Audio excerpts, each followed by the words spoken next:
कैसे हैं आप लोग? एक कहानी है जो सबको सुनानी है, जलने वालों की तो रूह भी जलानी है।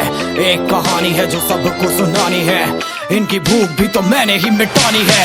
इनको क्या पता मैंने करी कितनी मेहनत, सारी बातों से था मैं पूरा सहमत। सारी जिंदगी इन्होंने मुझको रुलाया, इनको भी तो मिला था जो मैंने कमाया।